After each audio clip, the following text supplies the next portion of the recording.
Imagine for a second that the very fabric of your existence, every single thought, every movement, literally every breath you take, is actually governed by this invisible, infinite force.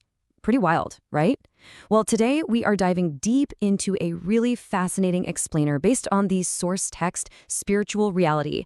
And I've got to say, the insights we're unpacking today promise to completely change how you view your own existence. We're going to break down the hidden mechanics of the universe, look at the completely untapped potential of the human mind, and even explore what the text says about the ultimate secrets of life and death. So, right off the bat, the text asks a massive question. Can we actually find happiness in every single situation? It's the ultimate human pursuit, isn't it? As these tiny, almost microscopic specks in this sprawling universe, we spend our entire lives just relentlessly searching for good health, peace, and some sense of stability. We hustle, we strive, we completely exhaust ourselves trying to make it all work. But let's be real, the modern reality is just stressful.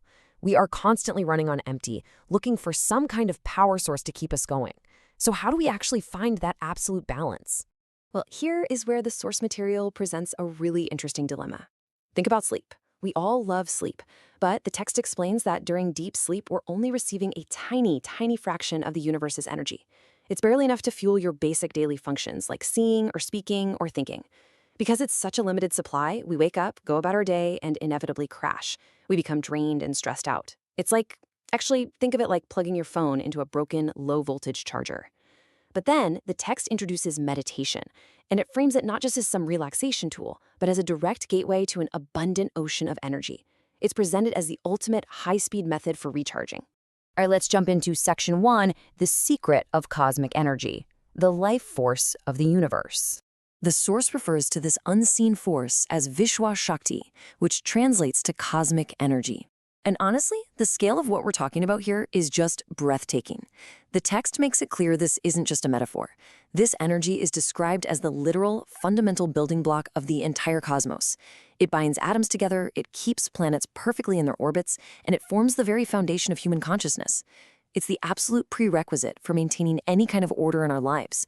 Every single action you take, every spark of intelligence you have, the text says it is entirely fueled by this exact life force. Moving on to Section 2, the true method of meditation, accessing the cosmic grid. Now, you might be wondering how you actually tap into this. The method detailed in the source is incredibly grounded. There are no complex rituals or anything like that. First, you just sit comfortably, whether that's on the floor or in a chair. But step 2 is key, clasping your fingers together and crossing your legs. The text notes that doing this actually locks and expands your personal energy field. It's kind of like closing an electrical circuit.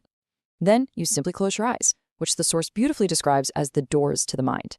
And finally, you just observe your natural breath. That's it. No chanting, no forced breathing, just pure observation. And as you follow this method, the source says something deeply fascinating happens. It describes this mystical transition where your breath becomes shallower and shallower until it eventually transforms into a flash of light right between your eyebrows. This shifts you into what is called normal sthiti, which is a completely thoughtless state. It's right there in that profound silence when your mind finally stops its constant chatter that the cosmic grid supposedly opens up. The text describes cosmic energy literally showering down upon your physical body like rain. But get this, if you want to accelerate that whole process, the source throws out a truly mind-bending statistic. 52 degrees and 51 minutes. That is the exact architectural angle of a pyramid. The documentary asserts that pyramids actually act as massive geometric receivers for cosmic energy. It claims that by sitting inside a pyramid built to this exact angle, specifically in what's known as the King's Chamber, you can reach that thoughtless state 3 times faster than normal. Absolutely wild to think about.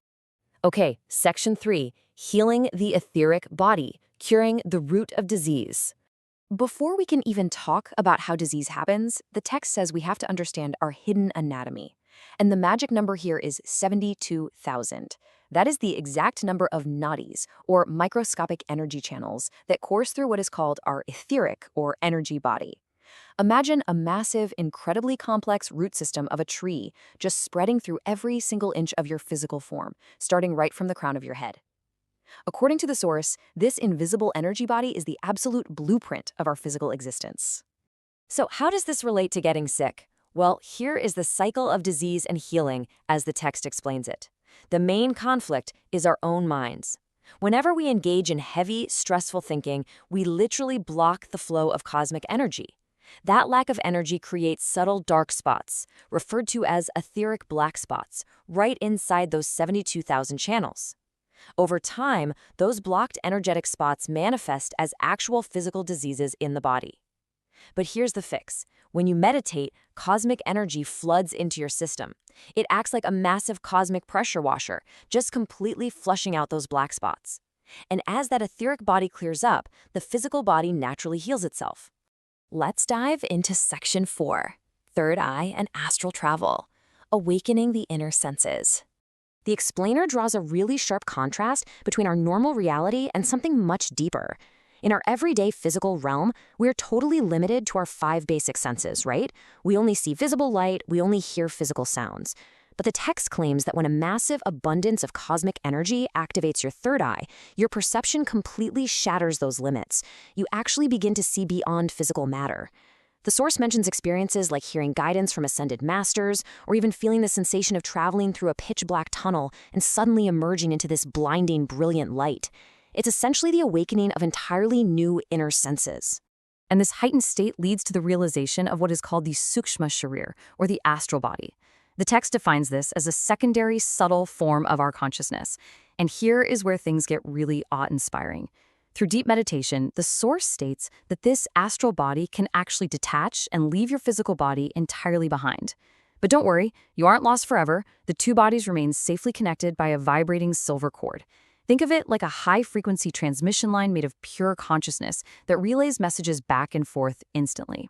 So what actually happens when you leave your physical shell? The abilities unlocked during this astral travel are described as extraordinary. You experience absolute complete weightlessness. The text says you can pass effortlessly through solid earth, water, fire, and wind.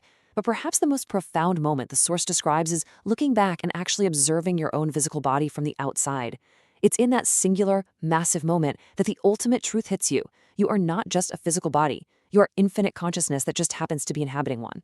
Finally, Section 5, the truth of life and death, the ultimate cycle of the soul. The source maps out human life as a literal journey of consciousness. It says from birth to age 7, a child actually still remembers their cosmic source. They are deeply connected to it. By age 14, the rigid intellect begins to take shape. By 21, that intellect is fully formed. But then you hit 28. And according to the text, age 28 is the ultimate crossroads. If a person hasn't awakened to their true nature by 28, their consciousness gets permanently trapped between the physical body and that rigid, stressful mind. The text argues this trap is the root origin of all our endless suffering and feeling lost as we age. But the ultimate takeaway delivered by the text is this: death is not the end. When the physical body dies, your journey continues based entirely on your state of consciousness. If you lived your life trapped in rigid intellect and stress, the source says that same dense energy basically creates its own lower realms, its own heaven or hell, keeping you stuck. However, a soul that has actually awakened through meditation, a soul that understands it is truly infinite, simply returns seamlessly to the ultimate cosmic source, completely liberated. We wrap up today's explainer with this incredibly empowering quote straight from the source material. Through this understanding, man can become a wonderful creator of his own universe. You see, this whole journey isn't just about abstract cosmic theories. It's about realizing that the energy of the cosmos is literally right at your fingertips. By simply sitting in silence and clearing the minds, the text argues we can stop being passive victims of our stress and become active creators of our own reality. So I'll leave you with this to chew on. If an infinite ocean of energy is waiting just behind your closed eyes, what universe will you choose to create today?